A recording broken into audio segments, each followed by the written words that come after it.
जय हिंद साथियों, एग्रोमेनिया चैनल पर आपका हार्दिक स्वागत है, अभिनंदन है। मैं हूं आपका दोस्त अक्षयचार और हम कर रहे हैं रीड की साइकोलॉजी। ठीक है, जो सभी टीचर्स एग्जाम के लिए इंपॉर्टेंट रहती है। तो उसके अंदर हम मनोविज्ञान की फर्स्ट यूनिट करें। फर्स्ट यूनिट के अंदर हम बाल विकास पढ़ रहे हैं। बाल विकास के अंदर हमने अवस्थाओं की बात की थी। अवस्था के अंदर हमने तो पहले शिशुअवस्था पढ़ी, उससे पहले हमने गर्भावस्था पढ़ी और अब हम बात कर लेते हैं बाल्यावस्था की। तो बाल्यावस्था क्या है, किस प्रकार से बच्चा इसके अंदर सीखता है, किस प्रकार से बच्चे का विकास होता है, इस एज को किन उपनामों से जाना जाता है, साइकोलॉजिस्ट का बाल्यावस्था को क्या क्या कहकर पुकारा या किन शब्दों से इन्हें परिभाषित किया, तो वो सब जानेंगे आज हम बाल्यावस्था के अंदर। तो बाल्यावस्था की जो टाइम पीरियड है, जो एज ग्रुप है, वो कितना रहता है, 7 साल से लेकर 12 साल तक की उम्र को क्या माना है, बाल्यावस्था। ठीक है, बाल्यावस्था क्या है, 7 से 12 साल की उम्र है वो बाल्यावस्था कहलाती है। तो किन उपनामों से बाल्यावस्था को जाना जाता है उसके अंदर हम बात करें तो इसे निर्माणकारी काल कहा जाता है। क्या कहा जाता है, निर्माणकारी काल। किस लिए कहा जाता है कि बच्चे के जितने भी निर्माण है ना, उसके जो संस्कार है या कि संस्कारों की आयु किसे माना गया था, शिशुअवस्था को। लेकिन उन्हीं संस्कारों को आगे एम्प्लीफाई करना, लाइफ के अंदर यूज करना, उनको स्थायी रूप देते हैं कौन सी काल, बाल्यावस्था के अंदर। इसलिए इसे क्या कहा गया, निर्माणी काल। उसके बाद में बात करें primary school age. Primary school age किसको माना जाता है, बाल्यावस्था को। 7 साल से लेकर 12 साल तक की एज है वो क्या है, प्राइमरी स्कूल एज है। इसके अंदर बच्चा प्राइमरी स्कूल में पढ़ता है। मतलब 6 साल के बच्चे को अगर हम अध्ययन करने के लिए लगवाएंगे तो वो 12 साल तक की एज आते आते वो अपने प्राइमरी स्कूलिंग कंप्लीट कर लेगा। इसलिए इसे प्राइमरी या पूर्व प्राथमिक विद्यालय एज कहा जाता है। पूर्व प्राथमिक एज होती है वो शिशुअवस्था होती है और ये होती है प्राथमिक विद्यालय उम्र। ठीक है, उसके बाद में बात करें तो ये होती है अनोखा काल। ठीक है, बाल्यावस्था को क्या माना जाता है, अनोखा काल। अनोखा काल किस लिए कहा जाता है, इसलिए कहा जाता है कि ये बहुत ही अनोखा होता है। बच्चा खुद के अंदर मस्त, ठीक है, गलियों में हांडना, टेर घुमाते हुए घूमना, उसे मजे आते हैं। अपने ग्रुप के लोगों के साथ वो क्या है, घूमेगा। मतलब अनोखा काल। इसके अंदर बच्चा बहुत से वैचारिक मतभेद करता है, अलग अलग चीज़ों को जानने की कोशिश करता है। तो क्या इसे अनोखा काल कहा गया है। उसके बाद में बात करें तो शैक्षिक दृष्टिकोण से महत्वपूर्ण काल कि जो बच्चे की नींव है, प्राइमरी स्कूल की जो एज है 1 से 5 तक वो बच्चा जितना सीखेगा, उसके बाद में उसी पे 1 से 5 तक वो अपना बेस तैयार करेगा।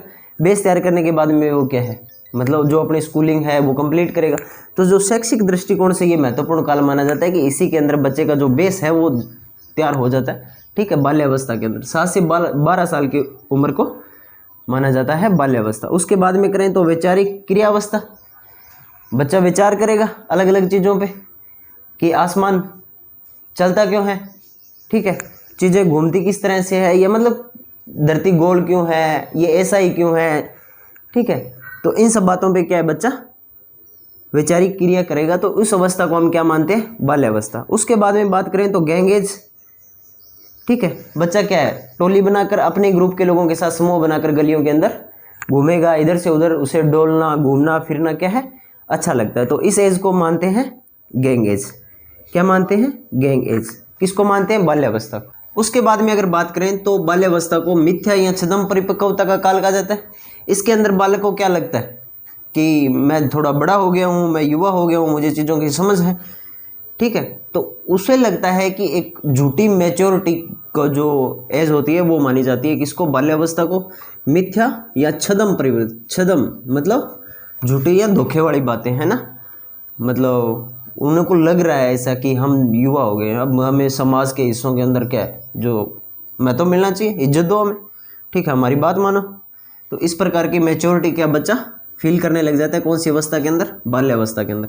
उसके बाद में अगर बात करें तो बाल्यावस्था के अंदर प्रतिद्वंदात्मक समाजीकरण का भाव आता है। ठीक है, वो समाज की वो चीज़ें जो उसे माननी चाहिए उसे लगता है कि नहीं मानूंगा मैं। ठीक है, उसको अपने गेम प्यारे है ना, वो खेलता रहेगा, घूमता रहेगा इधर से उधर, उसे कोई चीज़ों का क्या लेना देना नहीं है। तो इस समाज को लेकर उसके अंदर प्रतिद्वंद रहता है ना, द्वंद्व रहता है कि करूँ या ना करूँ ना। उस प्रकार का एक समाज को लेकर एक द्वंद्व पैदा हो जाता है किसके अंदर, बालक के अंदर। कौन सी एज के अंदर, 7 से 12 साल की उम्र, जो किसे बाल्यावस्था के नाम से जाना जाता है। और उसके बाद में ये गेम एज। ठीक है, गैंग एज के साथ साथ क्या है, ये गेम एज भी है कि 10 साल का ऐसा बच्चा होता है, उसका ऐसा कोई गेम नहीं होता कि वो खेलता नहीं है। वो किसी प्रकार करके नए नए गेम का क्या है, इजाद करेगा, उसके खुद रूल बनाएगा, नहीं इससे नहीं मार सकते, इससे मारना है, इससे नहीं खेलेंगे, इससे खेलेंगे, है ना। तो अपने देखते हैं आसपास के इलाके में, मतलब आसपास के क्षेत्र के अंदर जो बच्चे खेल रहे होते हैं, कभी उनको देखते हैं तो पता चलता है कि हाँ यार ये गेम तो इंटरनेशनल लेवल पर जाना ही चाहिए। मूर्त चिंतन की अवस्था, मूर्त चिंतन की अवस्था या उत्पादी अवस्था। पहला बच्चा क्या है, अमूर्त चिंतन या अतार्किक चिंतन करता था शेष अवस्था के अंदर, लेकिन इसके अंदर मूर्त चिंतन की अवस्था आती है, जो एक शेप रहती है उसके सामने, उसको सोचकर, उसको देखकर फिर ये सोचता है कि ये क्या है, ये क्यों है, ये लोगों से क्या है, प्रश्न पूछता है, उसकी जिज्ञासा बढ़ती है। इसे उत्पादी अवस्था, उत्पादी अवस्था भी माना जाता है, खूब उत्पाद में जाता है। ठीक है, तो ये मूर्त चिंतन की अवस्था किसने कहा था, इसे जीन पियाजे ने कहा था। किसने कहा था, जीन पियाजे ने। ठीक है, इसका आगे संज्ञानात्मक जब हम सिद्धांत पढ़ते हैं विकास का, उसके अंदर हमें पता चलता है कि मूर्त चिंतन, अमूर्त चिंतन या संक्रियात्मक, है ना, तो वो सब चीज़ें आगे पढ़ेंगे। तो मूर्त चिंतन की अवस्था कौन सी है, बाल्यावस्था। ठीक है, इसके अलावा बात करें तो कि महत्वपूर्ण काल किस अवस्था को माना जाता है, विकास की दृष्टि से महत्वपूर्ण काल कौन सा रहता है। ठीक है, तो विकास की दृष्टि से महत्वपूर्ण काल, ठीक है, महत्वपूर्ण काल, महत्वपूर्ण काल कौन सी अवस्था को माना जाता है विकास के लिए महत्वपूर्ण काल, तो ये माना जाता है शेषवावस्था। ठीक है, जो हमने कल पढ़ा था शेषवावस्था, उसके अंदर माना जाता है किसको, जो विकास के लिए सबसे जरूरी चीज़ है वो शेषवावस्था के अंदर, जो हमारा टाइम पीरियड 0 से लेकर 6 तक रहता है, उसी के अंदर क्या है, हम बहुत सी चीज़ें सीखते हैं। तो ये सबसे जीवन का महत्वपूर्ण काल होता है, क्योंकि इसके अंदर हम बहुत सारी चीज़ें सीख लेते हैं जो बाकी की अवस्थाओं के अंदर सीख नहीं पाते, या उतना नहीं सीख पाते जितना हम 0 से लेकर 6 साल तक सीख पाते हैं। अगर बात करें शैक्षिक महत्व, अब ये शब्द आ जाए, शैक्षिक महत्वपूर्ण की दृष्टि से, शैक्षिक महत्व की दृष्टि से कि जो महत्वपूर्ण काल है वो कौन सा है, तो उसके अंदर आएगा बाल्यावस्था। ठीक है, उसके अंदर क्या आएगा, बाल्यावस्था। कि विकास की दृष्टि से महत्वपूर्ण काल कौन सा है, शेषवावस्था, जबकि शैक्षिक महत्व की दृष्टि से महत्वपूर्ण काल कौन सा है, तो वो है बाल्यावस्था। ठीक है, अब इसकी बात कर लेते हैं कि अलग अलग साइकोलॉजिस्ट ने क्या कथन किए हैं संबंधित बाल्यावस्था को लेकर, उन कथनों पर बात करेंगे हम।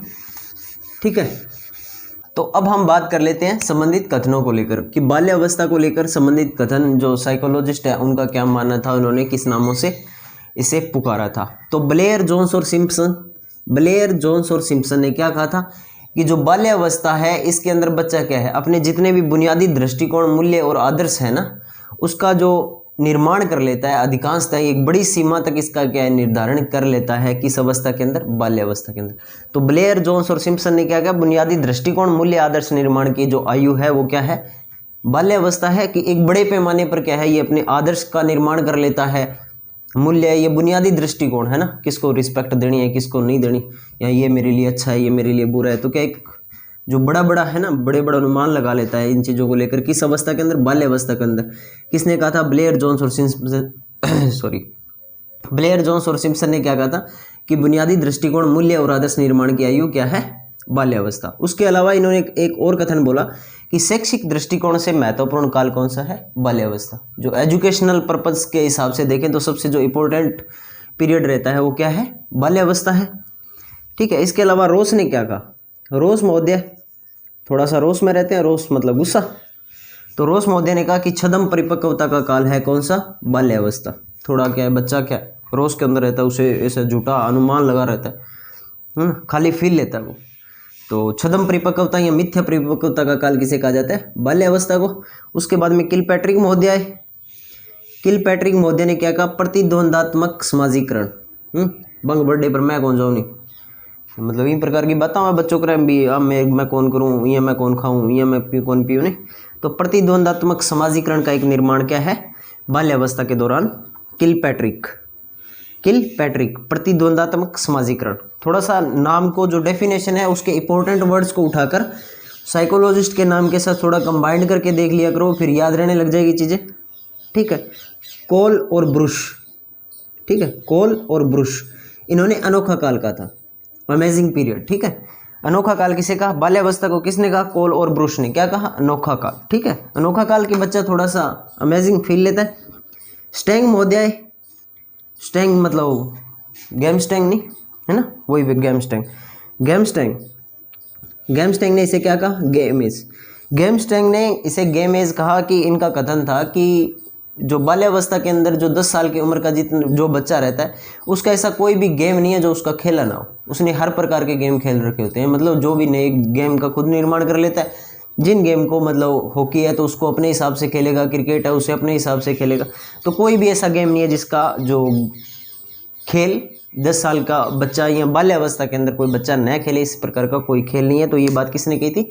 स्टेंग महोदय ने कही थी। तो अब हम बात कर लेते हैं विकासात्मक विशेषताओं की। विकासात्मक कार्य और विशेषताओं के बारे में हम बात करते हैं। तो विकासात्मक संप्रत्यय किसने दिया था सबसे पहले?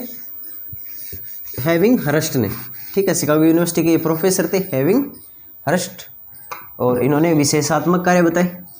तो अब हम बात कर लेते हैं बाल्यावस्था के विकासात्मक कार्य और विशेषता की। इसके अंदर बाल्यावस्था के अंदर बच्चा किस प्रकार से चीज़ों को सीखता है, किस प्रकार से उसके अंदर शारीरिक या मानसिक क्रियाएं चलती है, किस प्रकार का वो सोचता है ना, उन सब बातों पर हम बात करेंगे। कि तो बाल्यावस्था के अंदर शारीरिक और मानसिक विकास में क्या है? स्थिरता आ जाती है। जो विकास है वो शिशुअवस्था के अंदर तिरोगति से बढ़ता है, उसके बाद में बाल्यावस्था आती है। तो बाल्यावस्था के अंदर मानसिक और शारीरिक विकास है वो क्या है? स्थिर हो जाता है, ये मंद गति से होता है। उसके बाद में किशोरावस्था के अंदर फिर ये तीव्र गति से होता है। तो ये शारीरिक और मानसिक विकास में स्थिरता आती है किस अवस्था के अंदर?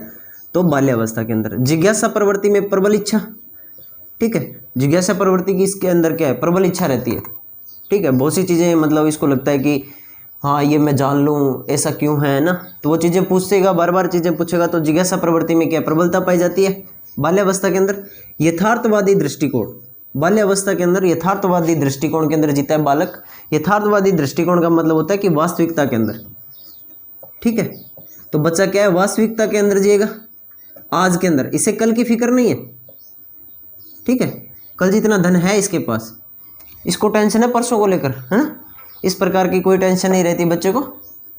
ठीक है, वास्तविकता में जीता है, मतलब आज में जीता है। ना तो इसे कल की फिक्र की कल क्या हुआ था, और ना इसे इस बात की फिक्र की कल क्या होगा। वो जो है सो आज है, जो करना है आज करना है। तो यथार्थवादी दृष्टिकोण किस अवस्था के अंदर बच्चा जीता है? तो वो है बाल्यावस्था के अंदर।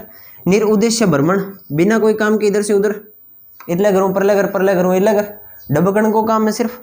तो निरुद्देश्य भ्रमण किस एज के अंदर होता है? 7 से 12 साल की जो एज होती है उसके अंदर बच्चा निरुद्देश्य भ्रमण करेगा। उसे कोई लेना देना नहीं है कि काम हो रहे हैं नहीं हो रहे हैं, मुझे जाना चाहिए नहीं जाना चाहिए, है ना। तो निरुद्देश्य भ्रमण बाल्यावस्था की एक विशेषता है। संग्रह करने की प्रवृत्ति। ठीक है, आपने देखा होगा कि कुछ बच्चे पत्थर कलेक्ट करते हैं, डाक टिकट या अलग अलग टाइप के फोटोज़, है ना, किसी हीरो विशेष की या कोई महापुरुष की, क्या उन्हें फ़ोटोज़ या कुछ भी चीज़ें ऐसी जो उसे कलेक्ट करने में अच्छा लगता है। खाली पेन की रिफिल कलेक्ट करते हैं। तो अलग अलग चीज़ें कलेक्ट करने का बच्चों को शौक होता है। वो किस अवस्था के अंदर होता है? तो बाल्यावस्था के अंदर। संग्रह करने की प्रवृत्ति किस अवस्था के अंदर पाई जाती है? तो वो पाई जाती है बाल्यावस्था के अंदर। ठीक है, चोरी करना, झूठ बोलना, ये सारी चीज़ें कहाँ सीखता है बच्चा? बाल्यावस्था के अंदर। चोरी करेगा, फ्रिज में मान लो कि रखड़ है, ठीक है, कोई भी खाने पीने वाली चीज़ रखड़ी है तो वो फ्रिज खोलेगो, चक्का और खा लेगो, बाद में झूठ बोलेगो। वो कितना खाए, कौन खाए? मतलब एक तो वो चोरी कर रहा है, ऊपर से झूठ बोल रहा है। तो बच्चों को हम सिखा सकते हैं ना कि मतलब चोरी, बेटा खा लियो तो बता देकर, कोई बात नहीं, तेने कोई मारा को नहीं, खाने वाली चीज़ ये नहीं। तो बच्चा चोरी करना सीखेगा, झूठ बोलना सीखेगा इसी अवस्था के अंदर। ठीक है, अगर हम उसे अच्छे से ट्रीट कर पाते हैं, उसे समझा पाते हैं कि ये चीज़ सही है, ये गलत है, ऐसा करना चाहिए ना, पूछ के खा ले बेटा, तेने कोई मारा थोड़ी है।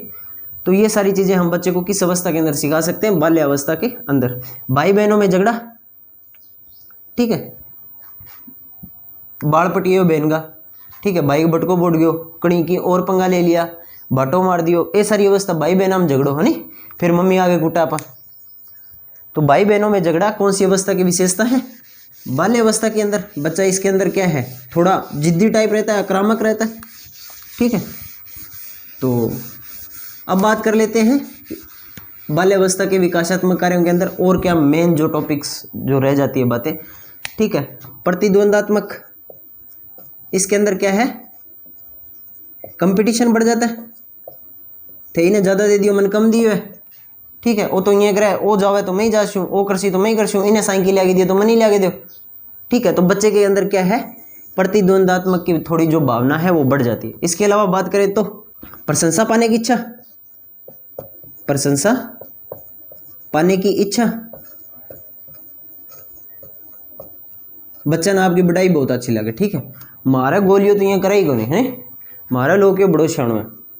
तो ये सब चीज़ें क्या है, बाल्यावस्था के अंदर बच्चा खुद की प्रशंसा पाने की जो थोड़ी सी उसकी इच्छा है ना, वो रहती है। इसके अलावा बात करें तो बाल्यावस्था के अंदर नैतिक व सामाजिक भावना का बच्चे के अंदर क्या है, विकास हो जाता है। नैतिक भावना व सामाजिक भावना का अर्थ जो शेष अवस्था के अंदर बच्चा न तो नैतिक होता है न ही सामाजिक होता है, ठीक है। तो बाल्यावस्था के अंदर आते आते बच्चे के अंदर नैतिक व सामाजिक भावना का विकास हो जाता है कि बच्चा सोचने लग जाता है ये अपने समाज में होता है, ये अपने को ये करना है, ठीक है, ये चीज़ सही है, ये गलत है, ऐसा नहीं करना चाहिए ना। तो नैतिक और सामाजिक भावना का विकास बच्चे के अंदर होता है बाल्यावस्था के अंदर। हीन भावना, बाल्यावस्था के अंदर बच्चे को बार बार ट्रिगर किया जाता है किसी, वो तो है ही रेंत लो, वो तो इशू ही है, वो तो बोले ही को नहीं, वो तो गुन्नो है, सुन्नो है, जगह भी वर्ड यूज़ करा तो बच्चे के दिमाग पर एक थोड़ा इम्पैक्ट डाले, ठीक है, बच्चों हीन भावनाओं को शिकार हो जाए। तो ऐसे शब्दों का प्रयोग क्या है, नहीं करना चाहिए। ऐसे शब्दों का प्रयोग करने से बचना चाहिए कि बच्चे के सामने आप ऐसी बातें कर रहे हो तो बच्चा सोचेगा कि हाँ यार मैं तो हुई ही, ठीक है, मन तो सारा ही डांट लगा हुआ है यार, मन तो सारा ही किया हुआ है। तो बच्चा क्या है, अंतर्मुखी रहना स्टार्ट हो जाएगा। उसके बाद में बात करें तो बच्चा मतलब कुंठा महसूस करेगा, बच्चे को अलग अलग मतलब जी नहीं पाएगा उस बाल्यावस्था को, ठीक है। उसके बाद में बात कर लेते हैं जाति, अर्थ और लिंग भेद। इसी अवस्था के अंदर बच्चा क्या है, जानने लग जाता है कि हाँ ये उस जाति का है या हम इस जाति के हैं। अर्थ भेद करने लग जाता है, इस बात का क्या अर्थ है, इस बात का क्या अर्थ नहीं है। तो लिंग भेद के बारे में बच्चा जानने लग जाता है। इसके अंदर जो बाल्यावस्था है इसके अंदर बच्चा समलैंगिक ग्रुप के अंदर रहना पसंद करता है, अपने ही ग्रुप के अंदर, ठीक है। बहिर्मुखी व्यक्तित्व का विकास, जो अंतर्मुखी बालक होते हैं जो खुद को संकालू सा फील करते हैं, तो वो बाल्यावस्था के अंदर आते आते थोड़ा खुल जाते हैं, गेम खेलते हैं, इधर उधर घूमते हैं, ठीक है। तो बच्चों का विकास है वो बहिर्मुखी व्यक्तित्व का विकास किस अवस्था के अंदर होता है, तो वो होता है बाल्यावस्था के अंदर। इसके अलावा बात कर लें बाल्यावस्था के अंदर बच्चे में क्या है, नेता बनने की इच्छा, थे सारा मेरे लारा यो मैं जाऊँ, नेता बनने की जो इच्छा है वो इसी अवस्था के अंदर प्रकट होती है। नेता बनने की इच्छा बाल्यावस्था के अंदर बच्चा मतलब लीडर बनता है, ठीक है। थे सारा यूँ करियो, मैं थाने कमांड देशूँ, थे सारा बैठा लुक जाओ, मैं बताऊँ कौन कि नहीं, है नहीं। नेता बनने की इच्छा है वो किस अवस्था के अंदर रहती है, तो बाल्यावस्था के अंदर रहती है। इसके अलावा बात करें विकासात्मक कार्यों के अन्य बातों की, तो खोखली मित्रता, कोई मतलब उसके जो भी मित्र होते हैं उनके साथ वो क्या है, खोखली मित्रता रखता है, मतलब कोई खास लेनो देनो को नहीं, जितनी देर बांसा खेलना है भी बाद में, तू तेरे मैं मेरे, ठीक है, चक तेरी जूतियाँ तेरे मेरे दोरा, वो वाली बात है। खोखली मित्रता किस अवस्था के अंदर, बाल्यावस्था के अंदर। संवेगों पर नियंत्रण करना सीख जाता है बच्चा किस अवस्था में, बाल्यावस्था के अंदर। संवेगों पर नियंत्रण, जो कई बार मम्मी मार दे फिर क्या रोनो को नहीं, चुप, मतलब उसका कंट्रोल आ गया रोने पर, ठीक है। उसके जो संवेग है, उसके जो भाव है, उस पर वो क्या है, कंट्रोल करने लग जाता है किस अवस्था के अंदर, बाल्यावस्था के अंदर, ठीक है। तो ये थी हमारी बाल्यावस्था, जिसके अंदर हमने जाना कि किस प्रकार से विकासात्मक कार्य होते हैं, किस प्रकार से अलग अलग साइकोलॉजिस्ट ने क्या बाल्यावस्था को किन उपकथनों से संबोधित किया है, क्या इसके उपनाम हैं।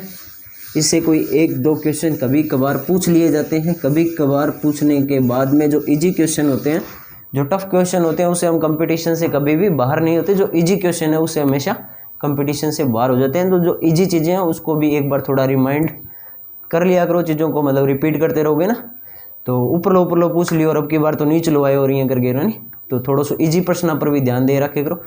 मौसम के बदलाव के कारण थोड़ा सा आवाज़ के अंदर थोड़ा चेंजेस है, तो आप अपना ख्याल रखिए। मौसम बदलते हुए मौसम के अंदर आपको जुकाम बुखार हो सकता है, तो जो पढ़ाई के लिए सबसे ज़रूरी चीज़ है कि आप अपने स्वास्थ्य का तो ख्याल रखें। अभी हमारे पास थोड़ा कम टाइम बचा है, तो इसके अंदर हम अपने 1 या 2 दिन क्या है वेस्ट नहीं कर सकते। तो सब अपना ख्याल रखिए, देखते रहिए एग्रोमेनिया और पढ़ते रहिए। मिलते हैं एक नई वीडियो में, तब तक के लिए नमस्कार, जय हिंद।